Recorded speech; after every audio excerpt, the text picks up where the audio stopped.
Hello friends, welcome to my channel. ഇന്ന് ഞാൻ ഇൻസ്റ്റൻ്റായിട്ടൊരു ദോശയാണ് തയ്യാറാക്കാൻ പോണത്. ഇത് ഞാൻ എടുത്തിട്ടത് മൾട്ടിഗ്രെയിൻ ആട്ടയാണ്, പക്ഷെ നിങ്ങൾക്ക് ഗോതമ്പ് പൊടി കൊണ്ടും സെയിം ഇതുപോലെ തന്നെ ഉണ്ടാക്കാം. അപ്പോൾ ഇതിലേക്ക് വേണ്ട ഇൻഗ്രീഡിയൻസ് എന്തൊക്കെയാണെന്ന് നോക്കാം. ഇതിലേക്കിടാം. ഞാൻ ഇതിലൊരു ചെറിയ കാന്തയുടെ പകുതി ഉണ്ട് അരിഞ്ഞത്, പിന്നെ കുറച്ച് വേപ്പില, 2-3 വേപ്പില ചെറുതാക്കി ഒന്ന് അരിഞ്ഞതിന്, പിന്നെ ഒരു 1/2 ടീസ്പൂൺ ജീരകമുണ്ട്, പിന്നെ ഒരു 3 പച്ചമുളകുണ്ട്. പിന്നെ അതിലേക്ക് ഒരു മുറി നാളികേരത്തിൻ്റെ പകുതി നാളികേരം, പിന്നെ ആവശ്യത്തിന് ഉപ്പ്,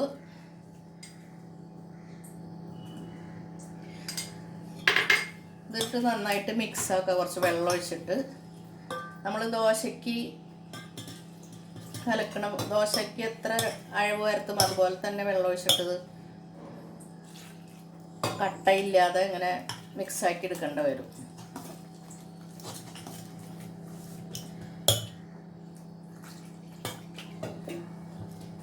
ഇത് ചട്നി ഇല്ലാതെയും കഴിക്കാം, ചട്നിയുടെ കൂടെയും കഴിക്കാം. അപ്പോൾ എരിവ് വേണ്ടവർക്ക് പച്ചമുളക് ഇത്തിരി കൂടുതലിട്ടാൽ മതി. അപ്പോൾ ചട്നിയുടെ ഒന്നും ആവശ്യം വരില്ല.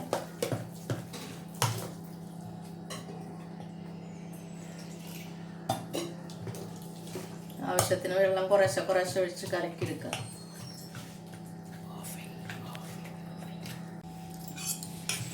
ഇതുപോലെ തീരെ കട്ടയില്ലാതെ ഇങ്ങനെ കലക്കിയെടുക്കുക.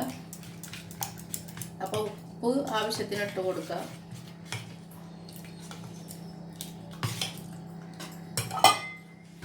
ഞാനൊരു തവ അടുപ്പത്ത് വെച്ചിട്ടുണ്ട്, ദോശത്തവ. അത് ചൂടായിട്ടുണ്ട്. അപ്പോൾ നമുക്ക് അതിലേക്ക് ഒഴിക്കാം.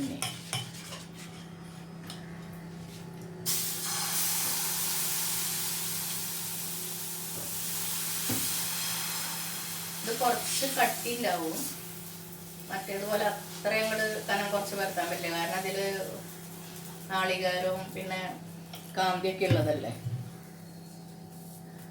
അപ്പം മുറിഞ്ഞു പോകാനുള്ള സാധ്യതയുണ്ട് കുറേ പരത്തിയാൽ, ഉണ്ടാക്കിയാൽ. അപ്പം ഇതിൻ്റെ മേലെ ഞാൻ കുറച്ച് നെയ്യും എണ്ണയും കൂടെ മിക്സാക്കിയതുള്ളത്, അത് കുറച്ചൊന്ന് തൂവി കൊടുക്കുന്നുണ്ട്. അപ്പം അത് ഇഷ്ടമില്ലാത്തവർക്ക് നെയ്യ്, വേണ്ടാത്തവർക്ക് നെയ്യ് അവോയ്ഡ് ചെയ്യാം. ചെറിയ തീയിലിട്ട് ഇതൊന്ന് വേവിക്കാം. പിന്നെ ഇതിലേക്ക് ഞാനൊരു അടിപൊളി ചട്നി ഉണ്ടാക്കുന്നുണ്ട്. അത് നമ്മുടെ ക്യാരറ്റ് ഈ ഓറഞ്ച് കളറുള്ള ക്യാരറ്റും, പിന്നെ ഇത് ഇരുമ്പമ്പുളിന് ചിലർ ഇലിമ്പിപ്പുളി എന്നൊക്കെ പറയും ഇത്. പിന്നെ ഒരു ക്യാരറ്റും ഇതിലേക്കൊരു 5 ഇരുമ്പമ്പുളി എടുത്തിട്ടുണ്ട്. പിന്നെ അതിലേക്കൊരു മുറിയുടെ പകുതി നാളികേരം, പിന്നെ ഒരു 5 പച്ചമുളക്, 6 ചെറിയ ഉള്ളി, ഒരു കഷ്ണം ഇഞ്ചി, പിന്നെ ഒരു തണ്ട് വേപ്പില, ആവശ്യത്തിന് ഉപ്പ്, അതും കൂടെ ഞാൻ അരച്ചിട്ടുണ്ട്. അത് നല്ല ഓറഞ്ച് കളറുള്ള നല്ല ചട്നീന്. ഇനി ഇതിലേക്ക് കുറച്ച് ഇതിടണം, നമുക്ക് കടുക് പൊട്ടിച്ചൊഴിക്കണം. അത്രയേ ഉള്ളൂ. നല്ല ടേസ്റ്റ് ഉള്ളത്. അപ്പം ചോറിലേക്ക് നമുക്കിത് നോക്കാം ശരിയായോ.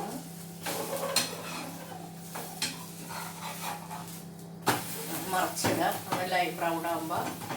പിന്നെ മറ്റേ സൈഡും ഇതുപോലെ ഈ കളറാകുമ്പോൾ എടുക്കാം.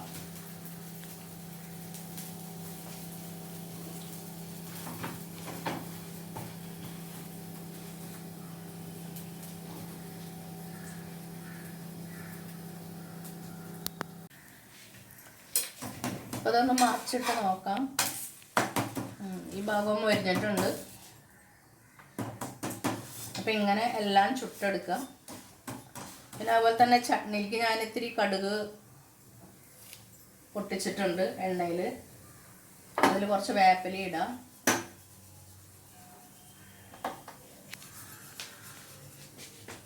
ഈ ചട്നിയുടെ മേലെ ഒഴിക്കുക.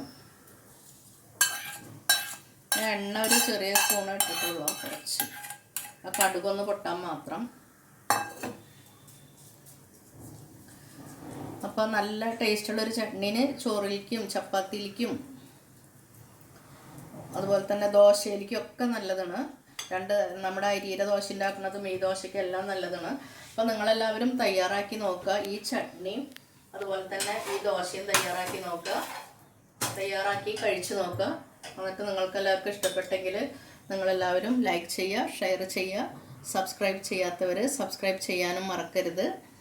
മറ്റൊരു വീഡിയോയുമായി വീണ്ടും എത്താം. Thank you.